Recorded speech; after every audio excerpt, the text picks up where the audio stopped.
Assalamualaikum, hello everybody. My name is Aruj Khan and I hope you all are doing well. So as you guys can see on the screen, this is the Cambridge Biology 5090 and 0610. So starting from Bismillah.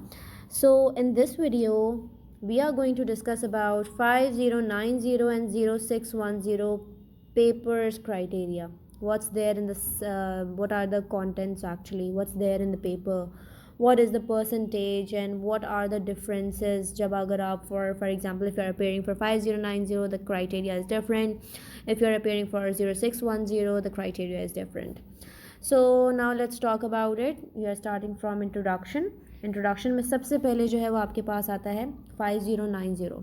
अगर आप 5090 के लिए appear हो रहे हैं सो you will be having 3 papers, paper 1, paper 2 and paper 4. Paper 4 का नाम पहले पेपर 6 था, अब जो है वो पेपर 4 हो गया, राइट.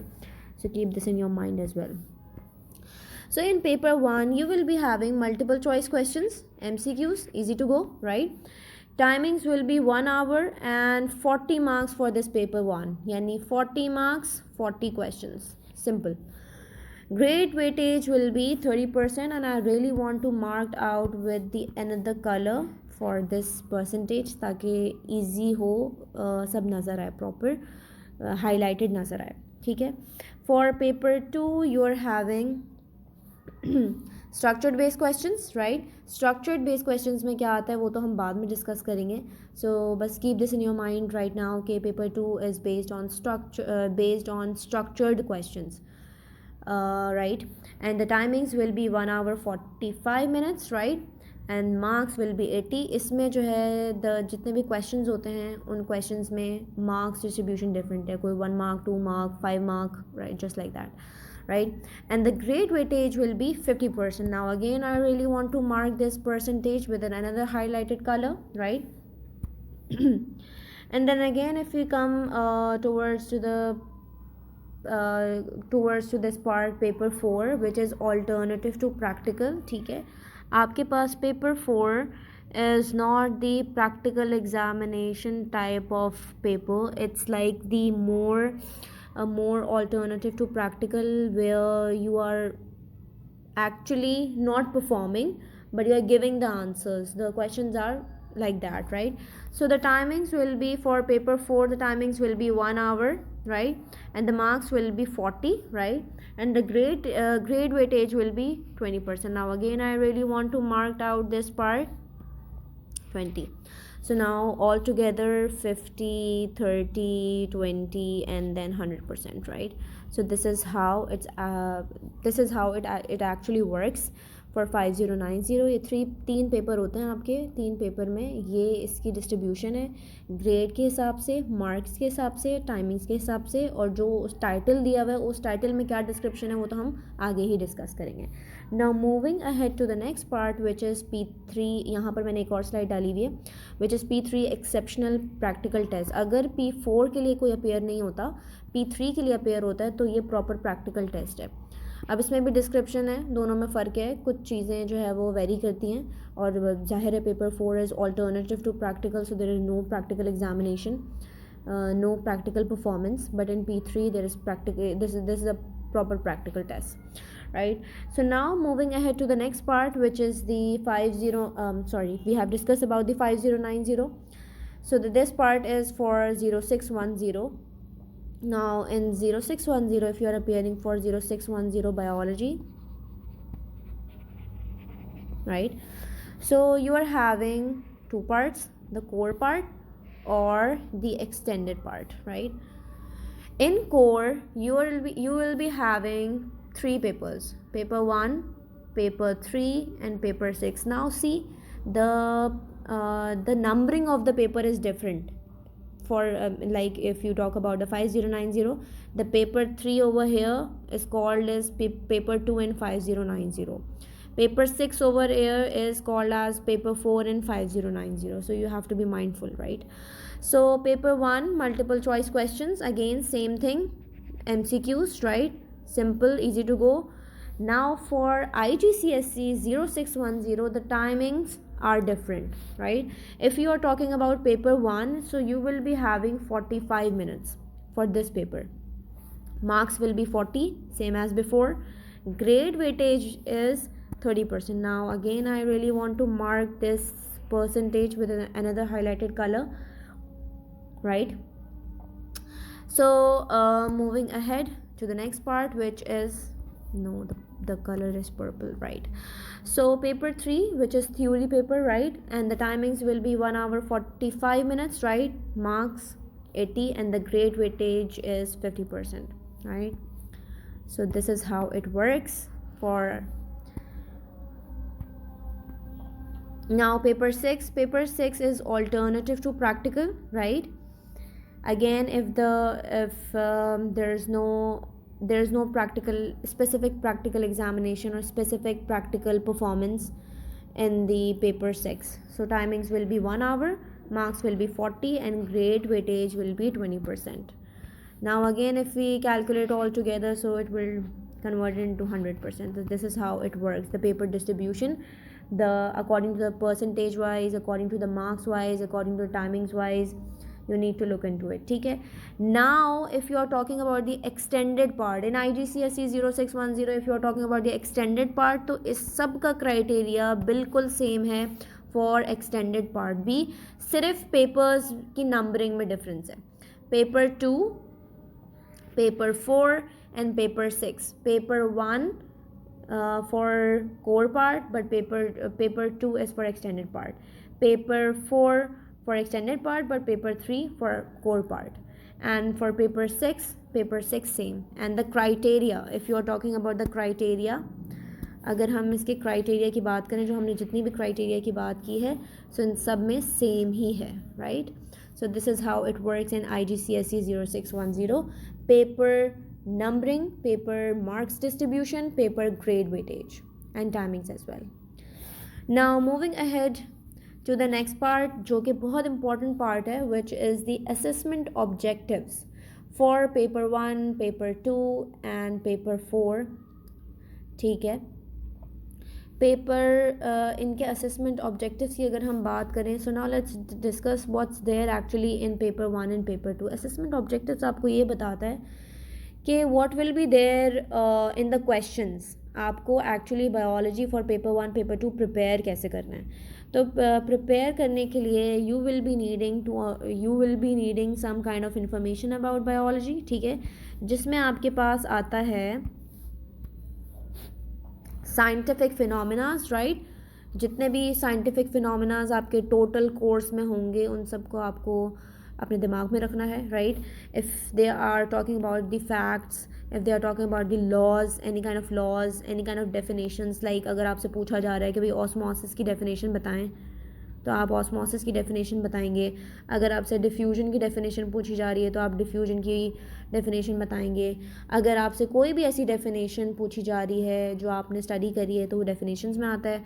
कोई भी ऐसे कॉन्सेप्ट्स, कोई भी ऐसी थ्योरीज़, राइट, जो आपने बायोलॉजी में पढ़ी हैं कोर्स में, इसकी जितनी भी व्हाट यू कॉल इट, इसकी जितनी भी डिस्क्रिप्शन है वो आपको कोर्स के साथ साथ ही मिलेगी. अगर आप ये पढ़ भी रहे हो अभी, तो अभी आपको इतना ज़्यादा नहीं समझ आएगा. एग्जाम्पल्स आपको जब भी समझ में आती हैं जब आप पढ़ते हो, right? Every single chapter, and in every single chapter there are many topics, और उन टॉपिक्स के भी सब टॉपिक्स, ठीक है?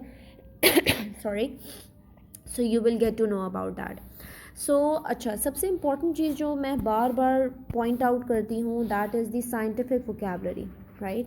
साइंटिफिक वोकैबुलरी बहुत इंपॉर्टेंट है, क्योंकि when you are talking about biology में आपको साइंटिफिक वोकैबुलरी पता होनी चाहिए, राइट?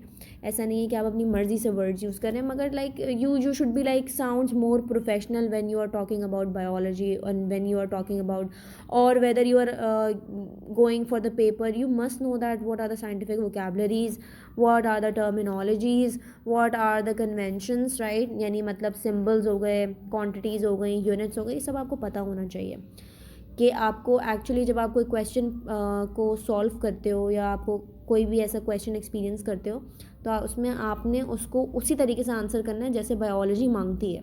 यानी in a way scientific vocabulary, in a way any specific terminology की अगर मैं बात करूँ, जो so let's talk about flagella. अब now flagella, you know that is a locomotory organ, ठीक है, locomotory organ. So now flagella एक लोकोमोटरी ऑर्गन है, so the specific terminology is for flagella, if you are explaining the flagella, is called as a locomotory organ. So try to manage these kind of words in your answers, right? Then the next part is the scientific instruments and apparatus, right? ये paper 1 और paper 2 के लिए, including techniques of operations and aspects of safety, right? ये आपका belong करता है laboratory part से, कि आपको उसमें साइंटिफिक इंस्ट्रूमेंट्स पता होने चाहिए, apparatus पता होना चाहिए, right? And including techniques of operation, that how the techniques are being performed, right? And obviously if you are talking about lab, so you must know about the safety as well. If you are talking about the lab, so you must know about the safety as well. This is so the next part is scientific and technological applications with their social and economical and environmental implications. सो अगर आप scientific कोई भी ऐसी scientific या कोई ऐसी technological applications हैं जिनके बारे में बात हो रही है according to social, economic and environmental implications, तो वो भी आपको जब आप क्वेश्चंस देखेंगे P1 और P2 के, तो उसमें सारी चीज़ें जो है वो इंक्लूडेड हैं. आपको डिफरेंट किस्म के नए किस्म के क्वेश्चंस एक्सपीरियंस करने को मिलेंगे. ठीक है, next part which is, now let me change the colour. So the next part is locate, select, organize, present information in the variety of sources. So there are so many things जो आप इसमें present कर सकते हो. information, बहुत सारी variety of information है, so आपको वो अपने mind में रखनी है. then you are having translate information from one form to the another form. ये सारी जो चीज़ें हैं वो आपको अपने कोर्स में मिलेंगी और उनके questions भी आप experience करोगे. So the next part is the manipulate, numerical and other datas. आपको बहुत सारे different datas मिलेंगे, उनको आप कैसे interpretate कर सकते हो. Interpretation of data is really important. वो भी P1 में भी experience कर सकते हो आप, P2 में भी experience कर सकते हो. वो दोनों में से किसी भी चीज़ में से आपसे पूछ सकते हैं. ठीक है. So now the next part is use information to identify patterns, report trends and form conclusions. कोई भी ऐसी चीज़ कि वो आपको कोई भी ऐसे डिफरेंट पैटर्न्स दे दें और उनकी रिपोर्ट्स दे दें, and then you have to form the conclusion that what would be in your mind, what would be the answer, right. Present reason explanation of phenomena, patterns and relationship. ठीक है, ये सारी चीज़ें आपको अपने कोर्स में मिलेंगी. अभी हम आगे डिस्कस भी करेंगे कि what kind of different questions are there in the picture form, right. So the next part is the make prediction based on relationships and patterns. Okay, so prediction based questions भी आ सकते हैं आपके पास P1 और P2 में. So the last part is solve problems including some of the quantitative natures. यानी कुछ ऐसे questions भी आएंगे जिसमें आपको quantitative nature के questions experience करने को मिलेंगे, right? So moving ahead to the next part. अच्छा, अब आ गए हम, ये तो था P1 P2 की description which were the assessment objectives, कि actually क्या क्या आपको कैसे prepare करना है, right. Now we are having P4 paper. ठीक है, P4 paper, और अगर P3 के लिए कोई appear हो रहा है तो उसके लिए assessment objective same ही है, right. So now let's talk about it. P4 और P3 के लिए what's there in the assessment objectives? Demonstrate knowledge of how to select and safely use techniques, apparatus and materials, including the following sequence of introductions where appropriate. अच्छा, अब we know that we are talking about the alternative to practical, right? And in P3 we are talking about the practical performance, right? So for P4 you have to appear that जो भी knowledge है आपकी उससे जो भी knowledge है, then knowledge of anything that is regarded to laboratory, that how the different techniques are used and what are the different apparatus and different materials, including the following sequence of introductions. So you can plan and experiments and investigations, plan experiments and investigations में आपको क्या, ये P4 में आपको इस तरीके के questions मिलेंगे. Then make a record about observations, measurements and estimates. जो भी question दिया हुआ है उसमें आपको observation को भी record करने के लिए कहा जा सकता है. उनकी मेजरमेंट्स, उनकी estimations. The second part is interpretation and evaluation of experimental observation and data. ठीक है, interpret and evaluated experimental observation is really important. ठीक है, ये भी हो सकता है. evaluate methods and suggest possible improvements. ये भी questions आपको experience करने को मिल सकते हैं in P4, right? P4 and P3 both, right?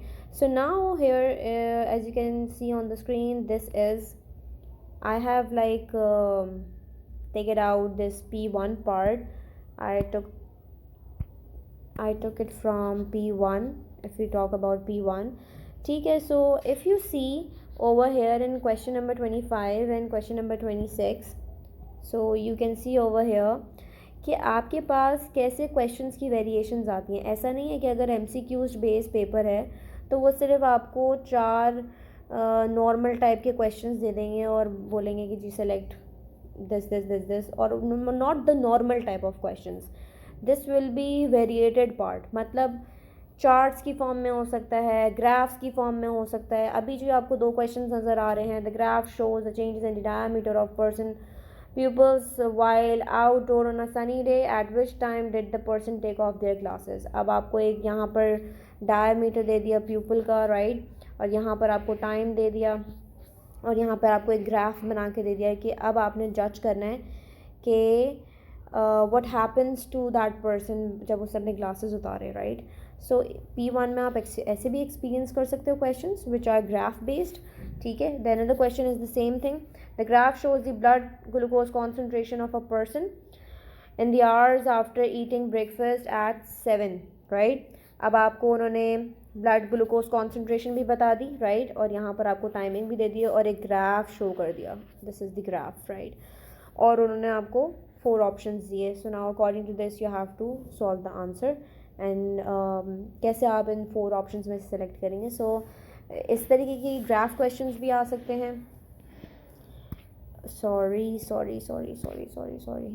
Now if you move towards to the next part which is the another form of question, अगर आप इसमें देखें तो this table shows the death rate of a lung cancer in a country among smokers and non-smokers. ठीक है, यहाँ पर आपको टेबल शो कर दिया है.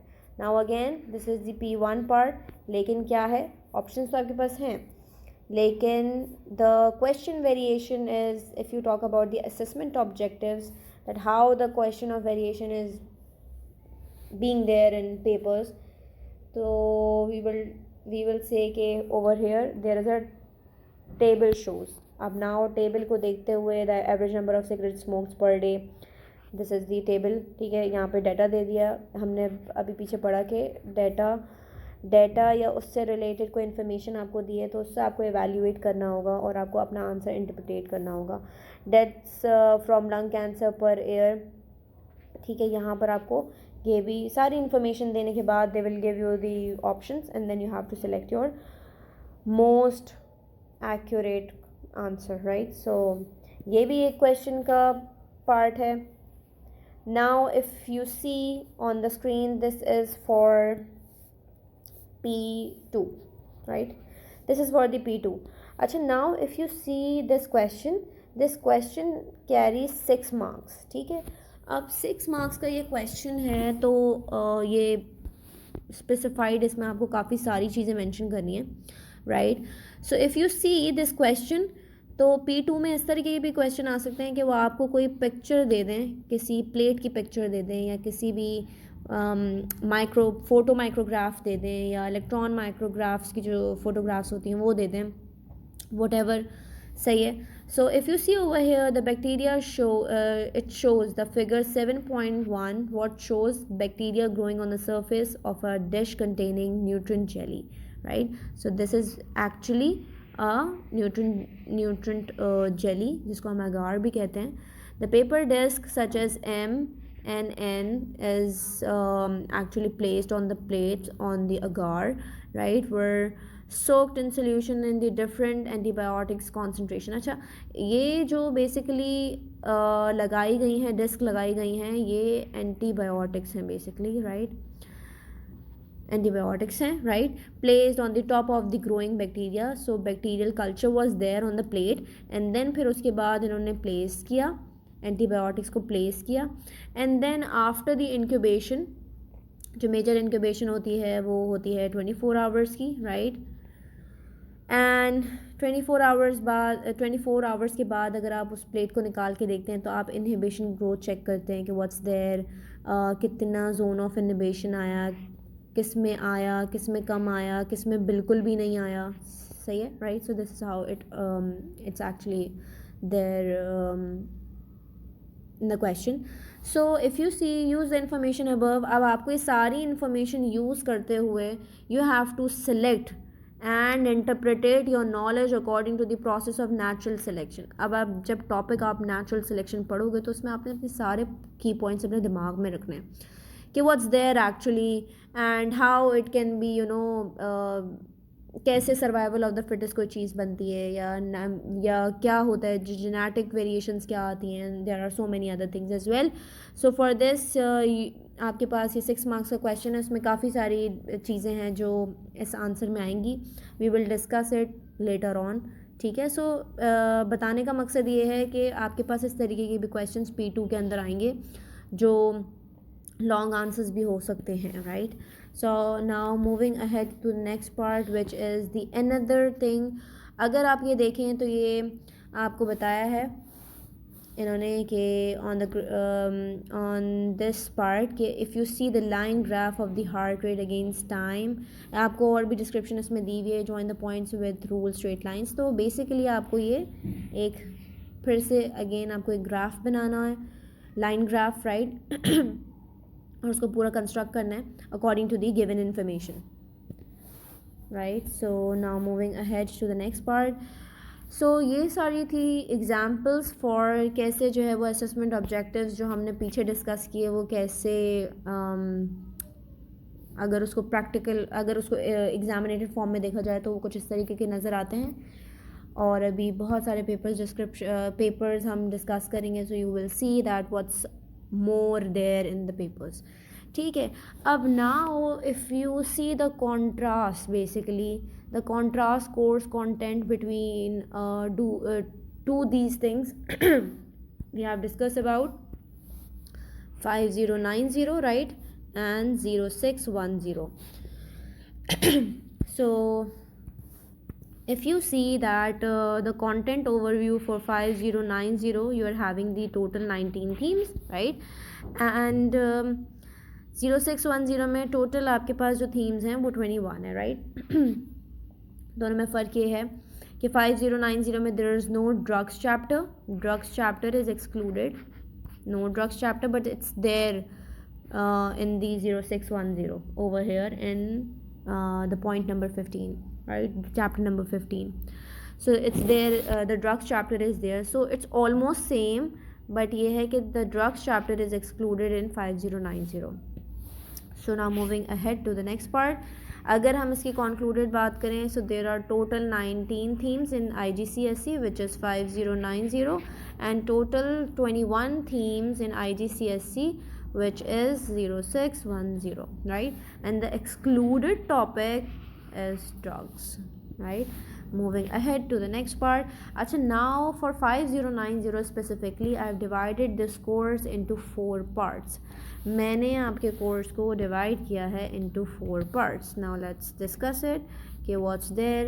The first part is the basic biology. In basic biology we will be having 5 chapters: cells, specialized cells, movement into and out of the cells, enzymes and biological molecules. सो ये बिल्कुल basic biology है. इसमें बिल्कुल simple chapters हैं, कोई hard and fast rule नहीं है, simple easy to go. So this is basic biology. Now the next part is the systematic biology, जिसमें सारे सिस्टम्स की डिस्क्रिप्शन है. Nervous system, optic system, respiratory system, digestive system, circulatory system, excretory system, immune system, reproductive system, endocrine system and homeostasis, right. So this all 10 themes comes under systematic biology. ये मैंने आपको second part में divide कर दिया है, all the systems, right. So the third and the last one is the plant biology, ठीक है, plant is the third one, ये मैंने थर्ड पार्ट में डिवाइड किया है। प्लांट में आपके पास है nutrition in plants, transport in plants, coordination in plants and reproduction in plants, right. अगर मैं इसको ऑल टुगेदर करूँ, so the 4 topics are there in plants and the miscellaneous biology, right, you will be having 6 themes in this। इसको भी मैंने divide कर दिए हैं। उसमें सबसे पहले आपके पास आता है inheritance, selection and evolution, third is variation, fourth is biotechnology, fifth is ecology and six is continuity of life, ठीक है। So I have divided your course, your 5090 in 4 parts. Basic biology 5 themes altogether 5 themes, right, this। And if you talk about systematic biology, altogether 10 themes। If you talk about plant biology, altogether 4 themes: nutrition, transport, coordination, reproduction, and miscellaneous biology 6 themes: inheritance, selection, and all of those stuff. Now let's talk about the roadmap, the strategies, right। सबसे important चीज़ होती है किसी भी चीज़ को पढ़ने के लिए, you need to create a road map. अब रोड मैप क्या होता है? Road map is something that is you need to go from one destination to the another destination. उसमें जितने भी बीच में हर्डल्स आ रहे हैं उसको आपने प्रॉपर ऑर्गेनाइज करना है। ऑर्गेनाइज करने के लिए कुछ स्ट्रैटेजीज़ होती हैं। सबसे पहली स्ट्रैटेजी है lecture.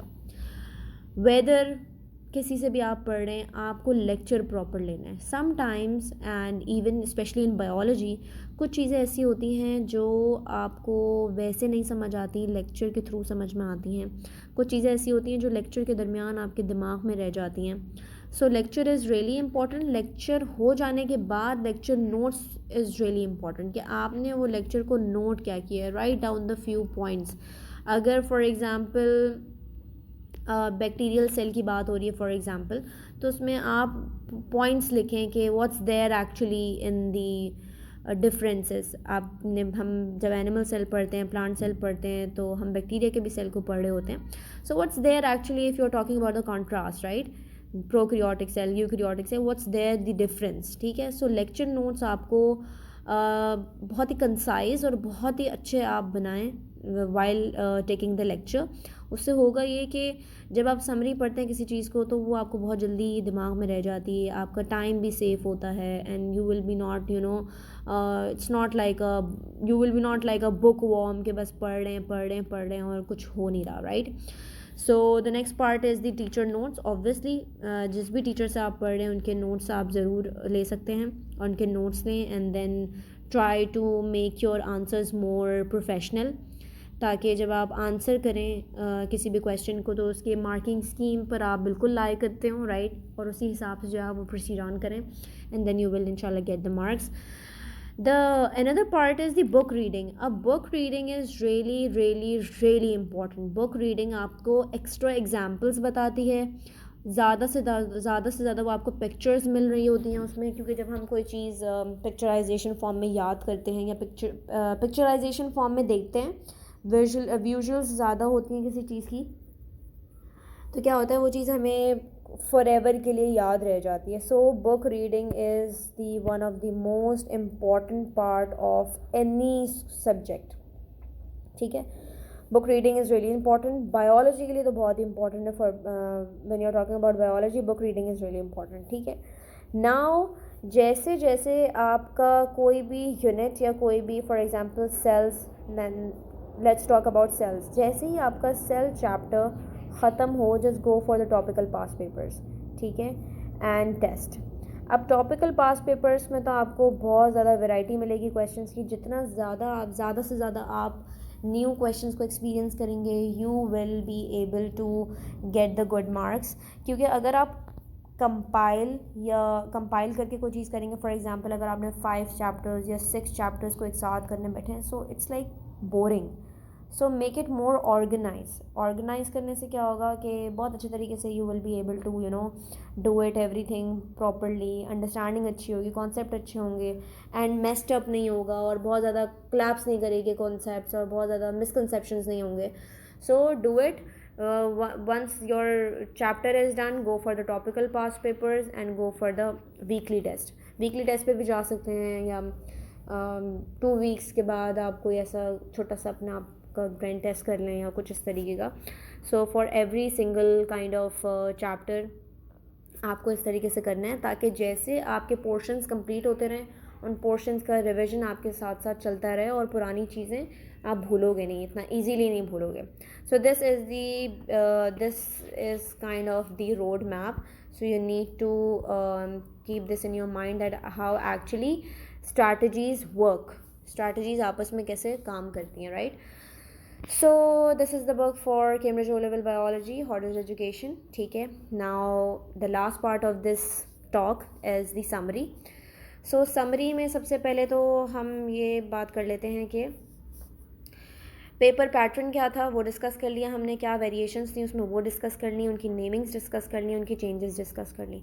So that second part was the course content. हमने ये देख लिया कि 5090 एंड 0610 में क्या डिफरेंसेस हैं. ठीक है. चैप्टर डिस्ट्रीब्यूशन की बात हो रही है, थीम्स की बात हो रही है, right. Head to head comparison is really important, ताकि आपको पता हो कि व्हाट्स देयर द डिफरेंस. ठीक है. डिफरेंसेस बहुत इंपॉर्टेंट है पता होना. The last one was the road map which is we have already discussed about it. ठीक है. सो हमने रोड मैप भी डिस्कस कर लिया. So this was the summary of this video. ठीक है. जो भी हमने डिस्कस किया. And moving ahead to the last part, this is Uruj Khan, and you can see the Gmail and you can see the number as well. Thank you so much for joining. Take care. Allah Hafiz.